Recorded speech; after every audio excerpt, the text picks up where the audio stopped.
Chapter 769, Incomplete Corpse. Unlike the wilderness Lumion and company had passed through earlier, strewn with grayish-white rocks, the soil on this side of the river Styx was pitch black. There were no withered blood-colored flowers, no ghostly skeletons, and no decaying corpses to be seen. The sky above was no longer lit by pale, dim, cold sunlight. Instead, a rich darkness dominated this boundless world. Deep within the darkness, clusters of pale white, greenish-hued flames hung quietly in midair, spaced far apart as if serving as street lamps.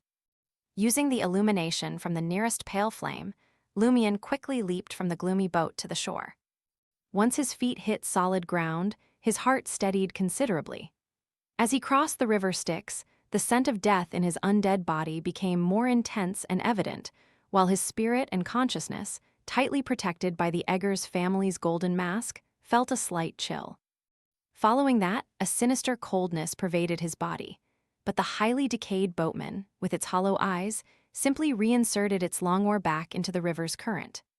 It made no new move to attack Lumion. It seemed incapable of attacking targets on the shore.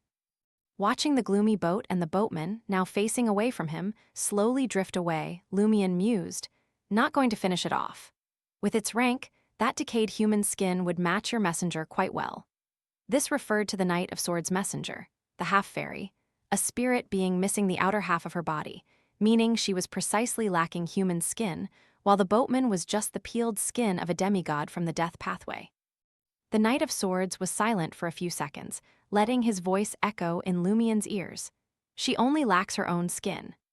This reply was curt and restrained, yet Lumion almost heard the Knight of Swords roar. "Don't just find any skin for my messenger to wear." Pausing for a second, the Knight of Swords continued, "We might need to return across the river Styx, and we don't know how many ferrymen are left there." A need to return across the Styx. Lumion then pondered a very serious and important question. After dealing with Oxido's child, how do we leave the underworld? Clearly, this was not something that could be solved by teleportation. Our allies in the outside world should be seeking help from the Death Pathways Sequence 5 Gatekeeper or a corresponding demigod, which might necessitate our return to the peripheral areas of the underworld we were in before, to access the bronze doors of the underworld. Lumion nodded, following a vague sensation brought on by the black mark on his right shoulder, and took a step forward. He didn't ask the Knight of Swords and the Temperance faction demigod if he was veering off the path to find Oxido's child. If he were wrong, they would inform him. Reaching the nearest pale flame, Lumion realized it truly served as a street lamp. It was crafted from gold, shaped like a kneeling figure with hands bound behind its back, its head tilted back and torso bent outward. A dark, sinister wick protruded from the statue's mouth, coated in a layer of pale yellow translucent grease. The pale white flame burned quietly, seemingly for thousands of years without a hint of extinguishing. From this human-shaped lamp onward, the ground was covered with dark, cracked stone slabs. Lumion could imagine just how solemn the path to Death's palace must have been. Amon Oculus, note, not sure why the official translation has used the word solemn twice here. He walked along the path, which was inexplicably cracked and shattered, quickly but cautiously heading deeper into the darkness, towards the place suspected to hold the abscessed hand's body part. The path also presented a slightly downward trajectory. This reminded Lumion of Hotel Orella he had once stayed in, recalling the words spoken by Ivoltsta. A descendant of Deathmeny believed that the true hell and the origin of death lay deep underground, so one had to continually descend, delving deeper and deeper. This is reflected in the underworld too. After walking for a while, Lumion suddenly conjured a large, blazing white flame in his hand. The bright light quickly dispelled the darkness further away, allowing Lumion to clearly see the surroundings. Mausoleum-style buildings were either completely collapsed or half-fallen, deathly quiet, with no bones or bodies. These buildings varied in color, not just black, but also pale white, golden, dark red, and sinister green. Did the blessed of death once live in these houses? Lumion asked the Knight of Swords, who was well-versed in the history of the southern continent and the legends of the underworld. The Knight of Swords replied succinctly, I don't know, he then added. Only by finding a creature that entered and exited the underworld before the fall of death can we be sure. All right, Lumion didn't press further and quickened his pace. This was because he felt that the body part of the abscessed hand was not far ahead. His right hand went back into the traveler's bag, ready to draw the sword of courage at any moment. As for the Devil's Whispers ring, he didn't plan to wear it yet. He didn't think becoming undead would immunize him against the malevolent effects unleashed by that sealed artifact. Undead beings could harbor malice too. After all, undead beings such as wraiths and evil spirits were formed around the core of their own obsessions and residual malice. Moreover, Lumion's spirit and consciousness were still protected by the golden mask of the Eggers family, remaining in a living state. After a quick jog, guided by the pale white flame of the human-shaped street lamps and the blazing white orb above, Lumion discovered a grand structure along the side of the cracked stone slabs. It appeared to be a cathedral, entirely black and about 50 to 60 meters tall, but its upper half had already collapsed into the lower part. Lumion concentrated, listening intently, and heard faint, strange sounds emanating from the grand but ruined cathedral. It was as if someone was using a blunt sword to slice through flesh and saw through bones, causing a headache to the listener.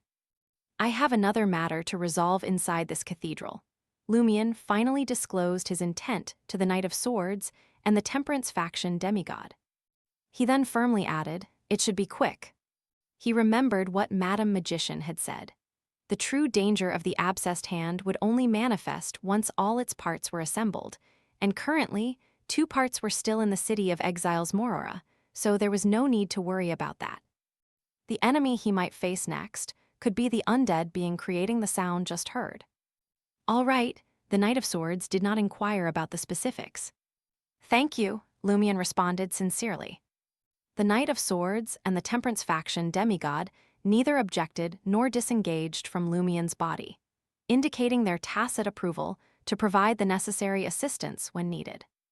Lumion extinguished the blazing white orb hovering above his head to avoid provoking the undead within the dilapidated cathedral.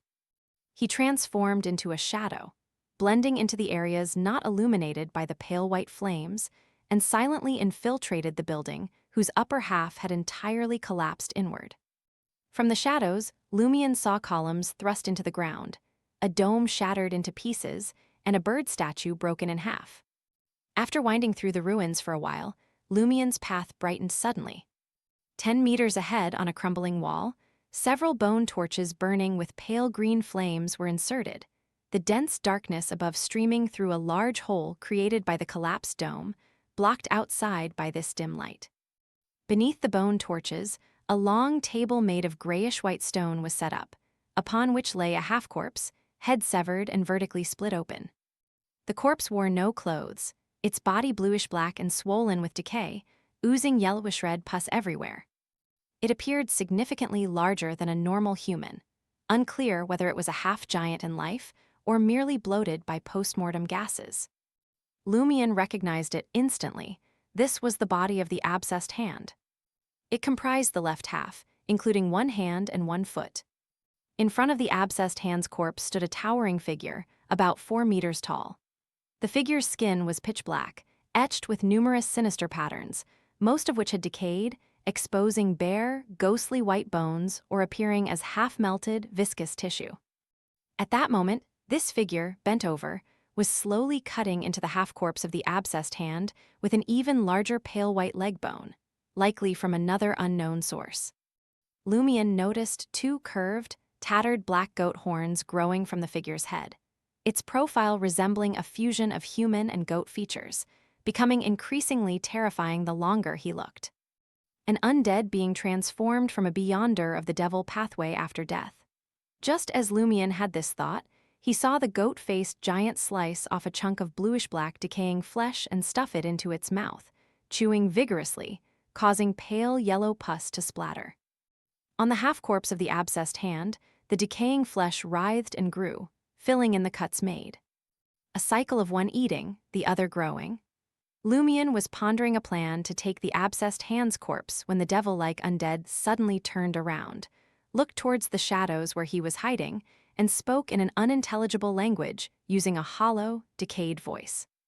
Though he couldn't understand the words, Lumion felt a strange pulsation in his flesh, compelling him to leave his shadow form and revert to his undead appearance with the golden mask. However, the decaying, goat-faced devil did not take the opportunity to attack.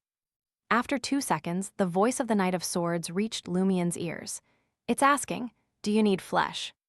"Do you need flesh?" Lumion was first stunned, then relieved that he had a translator.